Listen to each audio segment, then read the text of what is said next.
Some things on the internet are not meant to be found. They lurk in the shadows, waiting. Most people who send me these stories ask me to change their names. Tonight, one of them asked me not to post it at all. I'm posting it anyway. You already know the rules of this channel.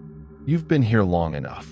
You know I don't do jump scares, I don't do fiction dressed up as fact, and I don't do anything I can't at least partially verify. What I do, apparently, is make decisions at 2 in the morning that my better judgment would strongly advise against. So, here we are. Last week's highway story broke for 1,000 comments. You're still arguing in there, by the way. I've read every single theory. Some of you are close. Most of you are wrong in ways that are honestly more disturbing than the truth. I'll leave that one sitting a little longer. Tonight we have 5 stories. 4 of them will unsettle you in the usual ways. The good ways, the ways you came here for. The 5th one is different. It came to me through channels I probably shouldn't have been using, from a source I can't name, about a situation that, as of the time I'm recording this, is still unresolved. That's all I'll say about it for now. Dark humor disclaimer. If this video stops mid-upload, assume I'm fine. Probably. Let's start somewhere familiar. A place we've all been. A place that feels safe, until it doesn't. Marcus worked the night shift at Regional Medical because, as he put it, the dead don't make small talk. That's a direct quote from his post. I want you to appreciate the irony of that statement before we continue. He'd been doing it for 6 years. 11 p.m. to 7 a.m., 5 nights a week, walking the same corridors in the same order, checking the same doors, logging the same nothing. He liked it that way. He had a thermos of bad coffee he made at home because the break room stuff tasted like regret dissolved in hot water. He had a route. He had a rhythm. He had, by his own description, a deeply uncomplicated life, and he had chosen every single part of it deliberately. The hospital was a mid-sized regional facility. Nothing dramatic about it. Good lighting in the main corridors, worse lighting on the upper floors, and the particular kind of quiet that settles into a building at 3 in the morning. Not peaceful, exactly. More like the quiet of something holding its breath. You know the feeling. You've been in buildings at that hour. You know how the air sits differently. Marcus knew that quiet better than anyone. He was comfortable in it. That's important. What happened to him didn't happen to someone who spooked easily. It happened to someone who had spent 6 years learning to read that building silences, and who knew, one Thursday in November, that something in the silence had changed. It started with a name on a door. 3rd floor, East Wing. Room 317. Marcus had passed it 10,000 times. It was a standard patient room, unremarkable, currently unoccupied, had been for 2 months, according to the floor roster he checked at the start of every shift. Standard procedure. He glanced at it. He kept walking. Then he stopped. The nameplate slot beside the door, the little plastic bracket where the nurses slide the patient identifier card, was not empty. There was a card in it. White, standard issue, typed in the usual font. He had to lean close to read it in the dim corridor light. Hargrove E. He stood there for a moment. Checked his roster. No Hargrove on the 3rd floor. No Hargrove in the building. He pulled the card out, looked at the back, blank, and put it in his pocket to hand to the nursing station in the morning. Figured someone had left an old card in the slot by mistake. Filed it under hospital weirdness, low tier, and moved on. He mentioned it to the day shift supervisor the next morning. She looked at the card, shrugged, tossed it in the trash. Said the name didn't ring a bell. It was in the slot again the following night. Here's where I'd normally make a joke. Something like, and that's when Marcus should have found a different job, perhaps in a field with more sunlight and fewer dead people. And honestly, he should have. But Marcus was the kind of man who believed in rational explanations the way some people believe in God, completely and without entertaining alternatives. So he kept going back. Night 3, the card again, and this time a light on under the door. He knocked. Nothing. He opened the door. He had master access. It was his job, and the room was empty. Bedmate. Monitors off. Window closed. Light on, for no reason. In an empty room on an empty floor. Night 4. The light, the card, and a sound. Faint, rhythmic. Breathing, or something shaped like it. He called dispatch. This is the part of his post I keep coming back to. I radioed down and said I was hearing something in 317. Dispatch said the floor showed empty on all systems. I said I know what the systems say. She asked if I wanted her to send someone up. I said no. I don't know why I said no. He went in anyway. She was standing at the window. Small woman, older, hospital gown, bare feet on the linoleum. Her back was to him. He said her name, Hargrove, without really deciding to. She didn't move. You know that feeling when a hallway is too quiet? Multiply it. Put it in a room. Put it in your chest. He took one step toward her, and she turned around. And Marcus, a man who had worked 6 years in that building, who had seen things in hospitals that would loosen the faith of a saint, said that what stopped him wasn't her face. It was what she was holding. Discharge papers. A standard hospital discharge form, the kind they hand you when they're sending you home. Her name at the top. Hargrove, Eleanor. Her doctor's signature at the bottom. And the date of discharge printed in the middle of the page, clean and official and absolutely certain. Tomorrow. He looked at her. She looked at him. She didn't speak. He didn't speak. He backed out of the room, closed the door, and stood in the corridor for 11 minutes. He checked his log later, because he's that kind of man, before he could make himself walk to the elevator. He pulled her file the next morning before he left. Eleanor Hargrove had been a patient on the 3rd floor. She had died 8 weeks earlier. There was a death certificate. There was a record of her discharge from the hospital, the permanent kind, and a next of kin notification, and all the paperwork that follows a person out of the world. The logbook at the 3rd floor nursing station had her signature in it, dated that night. Beneath it, in the next line, was a name Marcus didn't recognize, a name that had not been there the shift before. He never found out whose name was in that logbook instead of his. Marcus quit the next day. He didn't give a reason. He didn't have to. The hospital has since renovated the 3rd floor. They didn't explain why. Marcus sent me a follow-up message 3 months after I posted his story on the forum. 2 words, "It's back." I haven't heard from him since. I probably shouldn't have told you that. Anyway, the next one comes from a suburban neighborhood. The kind with HOA rules and ring doorbells and the complete illusion of safety. Pay attention to the timestamps. Sarah posted this at 2:58 in the morning. I want you to hold that detail in your mind for the entire story because it matters. She wasn't writing from memory. She wasn't reconstructing something that had already happened and safely resolved. She was typing this out in real time, on her phone, standing in her backyard in November, because apparently that's what some people do instead of going back inside like a reasonable human being. I know what you're typing in the comments right now. Stop. Let me finish. Sarah described herself as a light sleeper and a creature of routine. 34 years old, worked from home, 2 kids in elementary school, husband who could sleep through a thunderstorm directly inside his own skull. She knew her neighborhood the way you only know a place when you've been awake in it at hours no one else is.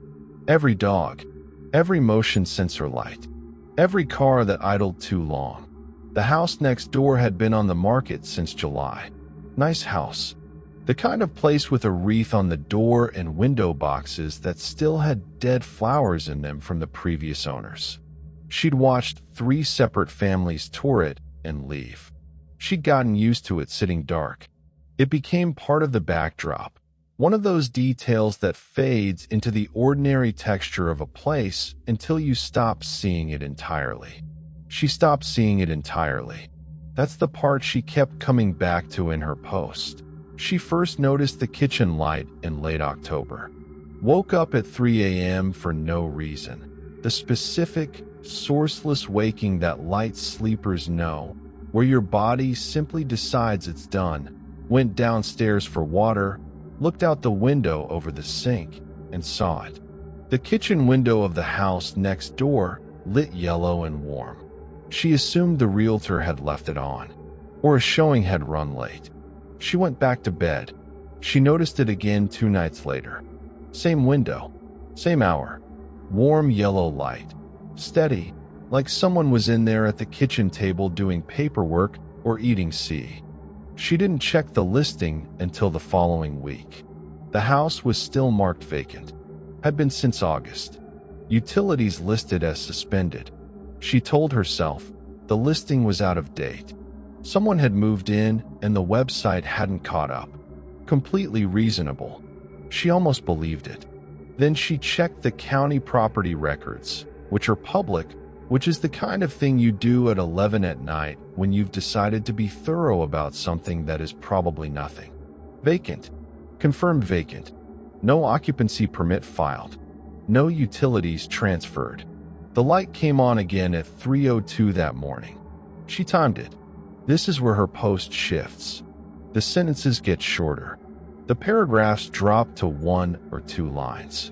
You can feel the moment her brain stopped processing this as a puzzle and started processing it as something else. She went outside. She wrote, "I don't know why I went outside." Just that. No elaboration. She texted her husband from the backyard. "Hey, are you awake?" His response, 3 minutes later, "Yeah, what's up?" The house next door has its kitchen light on again. It's been doing it every night. Prob just a timer or SMTH. Come back to bed that I'm going to get closer. 40 seconds. Then, okay, don't be weird about it. She got closer. The backyard of the vacant house bordered hers with a low wooden fence, the kind you can see over if you're standing, and leaned slightly. She leaned slightly. The light was on. The kitchen was visible through the window. White cabinets, dark countertops, a table in the middle of the room. She could see most of it from where she stood. She texted her husband, "I can see inside." No response. "Hey," no response.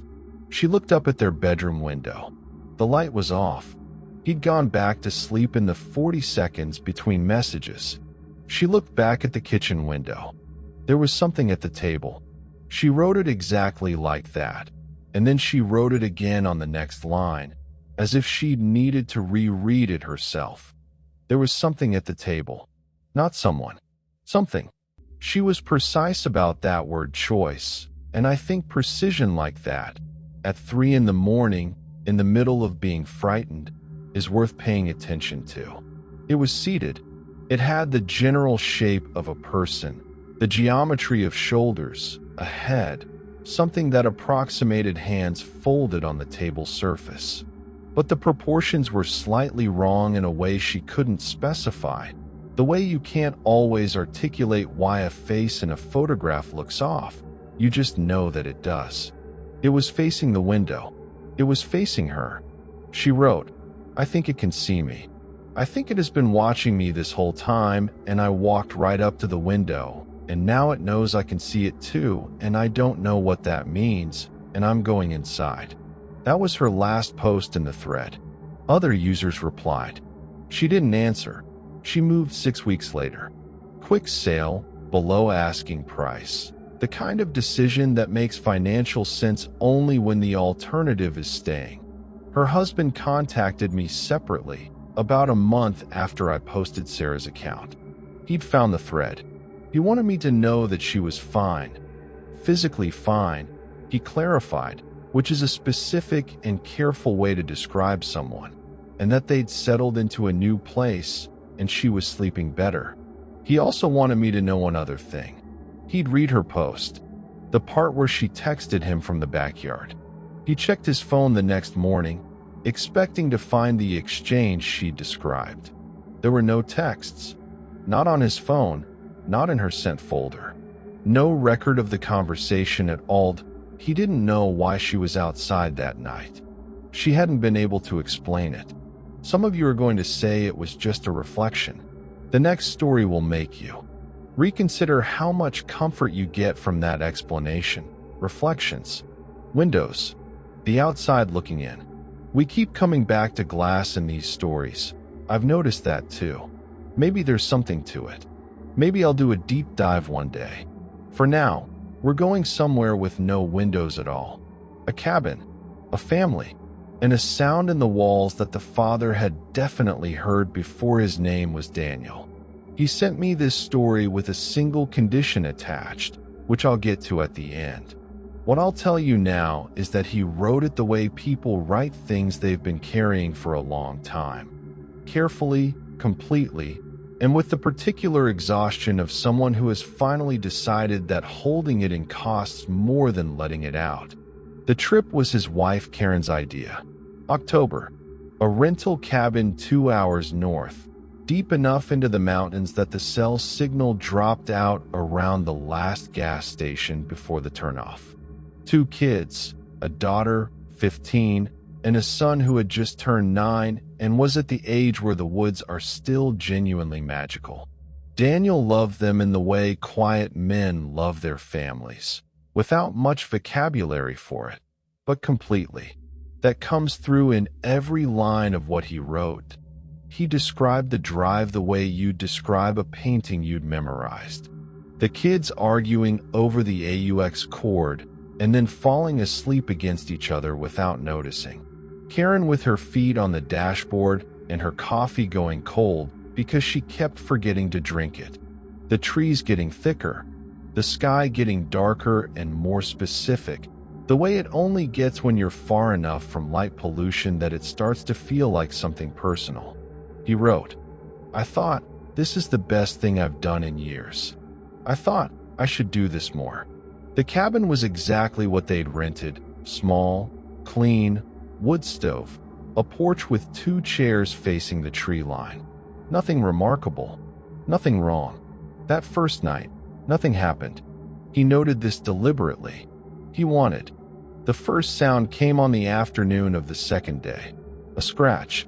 Low, inside the wall behind the kitchen cabinets. He was making sandwiches. He stopped. Listened. It came again, rhythmic, deliberate, starting and stopping. He told himself, squirrels. Old cabin, mountain location, this is what squirrels do. For the record, it's probably squirrels is statistically the last thing people say before something that is definitely not squirrels happens. I'm just noting that. He finished the sandwiches. He didn't mention it to Karen. A thud that evening, from somewhere inside the wall of the back bedroom. His son asked what that was. Daniel said, "Old house, it settles." His son accepted this with the magnificent credulity of a 9-year-old and went back to his book. That night Daniel lay awake and listened to the cabin settle and told himself he was listening to the cabin settle and mostly believed it. The second night, the kids heard it. They were eating dinner when it started. Not a scratch this time, but something with more weight behind it. A slow drag, like something being moved across a surface inside the wall, back and forth, deliberate as a metronome. His daughter put her fork down. His son looked at the wall. His daughter said, "Dad, what is that?" Not a question, a statement with his name in front of it, which is the specific syntax children use when they want an answer they can actually trust. Daniel said he wasn't sure. He said it was probably an animal that had gotten into the crawl space. He said he'd look in the morning. After dinner, he went outside with a flashlight and walked the perimeter of the cabin. He checked the crawl space vent covers. All secured. He shone the light into the tree line, and the tree line gave him nothing back. No movement, no sound from outside. The sound, when he came back in, was louder. Karen stood in the kitchen doorway, listening to it with her arms folded. She said, "Daniel, that's not squirrels." Karen stood in the kitchen doorway, listening to it with her arms folded. She said, "Daniel, that's not squirrels." He knew. He'd known since the afternoon before. He said, "I know." He didn't call the rental company. He didn't call anyone. He told me he couldn't explain why, except that some part of him needed to understand what it was before he involved other people. He put the kids to bed. He sat in the kitchen. He listened. Around midnight, the dragging stopped. The cabin went quiet. He thought, "Done." He thought, "Wildlife," explained over. Then something said his name. He was certain, afterward, that he'd imagined it. He sat with that certainty for about 4 seconds before it said his name again. He put his hand flat against the wall. He leaned his ear against the wood. And I want you to understand that this is a man who is not impulsive, who is not dramatic, who had spent 2 days convincing himself and his family that this was nothing. And he still put his ear against that wall, because something inside it knew what he was called. It was his voice, his exact voice, his pitch and cadence, and the particular rhythm of how he speaks. Whispering his own name back to him from inside the structure of a cabin in the mountains, over and over, just below the threshold of the words being fully clear. Like a recording played slightly too slow. Like someone who had learned to make the sound of him but hadn't quite gotten the timing right. He stood up. He went to the back bedroom and he woke Karen. He said, "We're leaving." She looked at his face and didn't ask why. They were on the road by 3 a.m. His son slept through the whole thing. His daughter watched him from the back seat in the rearview mirror for the first hour and didn't ask questions, which he said was somehow harder than if she had. He never reported it to the rental company, never went back, never told anyone except, eventually, me, and only then because he'd found 3 other accounts in my archive from different. Still here. Good. That actually means something. Not everyone makes it to the halfway point of these videos, and the ones who do are, in my experience, the ones who are paying the right kind of attention. I want you to drop something in the comments for me. 3 stories in, and we've had a window, a kitchen light, and a glass door at a hospital. Some of you have already noticed. The glass motif, I noticed it too, around the time I was building this video, and I haven't decided yet whether it's a coincidence or something I should be spending more time on. Tell me your theory. The best one from last week's crawlspace video is still pinned up top, and the person who left it has no idea how close they actually got. If you're not subscribed, do that now. I mean it in the least algorithmic way possible. The platform buries videos like this when the numbers aren't there, and the people who need to hear story 5 tonight, and some of them genuinely need to, will never see it. That matters more to me than the count. 2 more stories. Story 4 made me start locking my car doors, even in my own driveway. Here's why. Joel was 12 minutes from home when his phone lit up. He commuted 40 minutes each way, same highway, same exit, same left turn past the same gas station that had been advertising the same lottery jackpot on its sign for 6 weeks. He was the kind of person whose life had a grain to it, a texture of repetition he'd built deliberately and maintained without thinking about it. He liked that. He'd worked for that. His car, his commute, his podcast queued up, his 12 minutes from home. The notification said, "Voicemail from unknown number." He almost didn't play it. He figured it was spam, or a misdial, or one of those dead air calls that exist only to confirm your number is active. He played it anyway because he was 12 minutes from home and there was nothing else to do. I'm going to give you the voicemail the way Joel transcribed it for me. because his transcription is exact and my paraphrasing would lose something. I don't have a lot of time. There's someone in the house. I've been in the bathroom for, I don't know, 20 minutes. And I can hear them going through the rooms, and I don't know what they want, and I need you to. I need someone to know where I am. I'm at. Sound of something falling. A door, maybe, or something against a wall. I'm at 4 Albright Court. I don't have anyone else to call. I know that sounds, I know. Please. Joel. End of message. He pulled over. He sat in the breakdown lane and played it again. She'd said his name. An unknown number, a woman he didn't recognize, a house address he'd never heard of, and at the end of it, clearly his name. He called back. She answered on the second ring. Her voice was completely calm. He said, I just got your voicemail. Are you okay? Do you need me to call? She said, don't call anyone. Please don't call anyone. He said, there was someone in your house. She said, I know. He said, are they still? She said, no. A pause. Joel, I need you to come to the address, I said. He said, I don't know you. How do you know my name? She said, you'd be surprised what I know. Another pause, and her voice shifted slightly. Not warmer, but more deliberate, like someone choosing words they'd prepared. I know you take the 9 exit. I know you've been meaning to call your brother back for 3 weeks.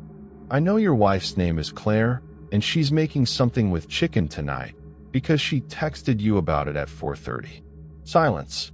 His own breathing. She said, I called you because you're the last person who would come looking for me afterward. That's what I needed. Someone who wouldn't come looking. He called the police. They came. They found what he'd found. Nothing, plus one additional detail he hadn't noticed. The chair had indentations in the carpet beneath it, deep and old, like it had been sitting in that exact position for years. But the house had been listed as vacant. No furniture in the rental agreement. No record of the chair. The phone was a burner. No registered owner. No call history. No data. The number she'd called from, his unknown caller, did not exist in any carrier's system. Not disconnected, not reassigned. Simply not a number that had ever been issued. He told me most of this in a long, careful email. At the end of it he wrote, there's one more detail. I haven't told the police. I'm not sure I should tell you. But I'll tell you this. It's the reason I haven't been able to use that exit since. It's the reason I take the long way home now, every night, without exception. I wrote back and asked him to tell me. He told me, I've chosen not to include it here. Make of that what you will. Some of you will figure it out anyway. You always do. Drop it below if you think you know. I'll tell you if you're right. I want you to sit with the fact that I read it and decided not to say it out loud. That story ends without answers. The last one ends with something worse. An answer you won't want, and I want to stop here and tell you something. I've been running this channel for 3 years. I've read thousands of these stories, submitted through the forum, sent to the email, slipped into my DMs by people who found me through someone else who found me through someone else. I've read things that kept me up, things that made me check my locks, things I filed away and thought about for weeks. Most of them scare me the way a movie scares me. Present tense, then gone. This last one scared me in a different way. It scared me the way a name on your caller ID scares you when it belongs to someone who died. Not loud, not sudden, just permanently. Let's go. His username was Callum_M. He'd been a moderator on the forum for 2 years before I promoted him. Reliable, thorough, the kind of person who could read 400 submissions a week and flag the ones worth keeping without losing his judgment or his mind. That's rarer than it sounds. Most people who do this work long enough start to see patterns that aren't there or stop seeing patterns that are. Callum had a gift for the distance required. He kept the work at arm's length. I say that because I want you to understand what kind of person this happened to. Not someone excitable. Not someone who frightened easily or read too much into things. Someone who had spent 2 years immersed in other people's worst experiences and remained, by every measure, steady. He sent his first message to me on a Thursday. He said he'd found something in the submission queue he didn't know how to categorize. He said he wasn't sure if it was a joke. He said, "I think you should look at it before I do anything with it." He sent the link. I didn't see the message until the following morning. By then, everything described in what follows had already happened. The submission had come in on a Monday. Standard entry point. The public portal, no account required. The one we use for anonymous tips and first-time contributors. Username field filled in, which was unusual for that portal. Most anonymous submitters leave it blank. The username was Callum_M. He found it while clearing the midweek backlog on Thursday evening. He was at his desk, at home, the same desk he always used, with the same lamp on because the overhead light in his office had been out for a week and he kept forgetting to replace the bulb. He told me these details in his message. I think he needed to record them somewhere. I think he understood, by the time he was writing to me, that the details mattered. He clicked the post. He read the opening line. He read it again. The post described his evening in order. It described him finding the post. It described him searching the archive. It described him going to the kitchen. It noted he didn't get anything while he was there, just stood with his hand on the counter, which he confirmed, in his message to me, was exactly what he'd done. It described him coming back to the desk. It described him reading. The post was describing him reading the post. He told me he tried to stop. He tried to do something it didn't describe. Stand up, close the laptop, call someone. He said he sat there for several minutes trying to decide what action existed outside the bounds of what had been written. He said the problem was that he couldn't know what those bounds were until he'd finished reading. And he couldn't finish reading without doing exactly what the post said he was doing. He kept reading. The post described the room getting quieter. It described him leaning closer to the screen. It described the way his coffee had gone cold without him noticing. The mug on the left side of the desk, the one with the chipped handle. It described the precise quality of the light from the single lamp, and the way the rest of the room had receded into dark, and the feeling of the house behind him, all its rooms, their specific and ordinary silence. It described him reaching the last paragraph. He read the last paragraph. He reads this far. Then he closes his laptop. Then he hears the knock. He closed his laptop. There was a knock. I received an email from his address 14 days after he stopped responding to messages. 14 days of silence. No moderation activity, no forum posts, no replies to the 3 emails I'd sent asking if he was all right. And then one email, no subject line, containing only the account of what I've just told you, written in the same third-person present tense as the post he'd found. I've tried to identify the sender. I've contacted his email provider.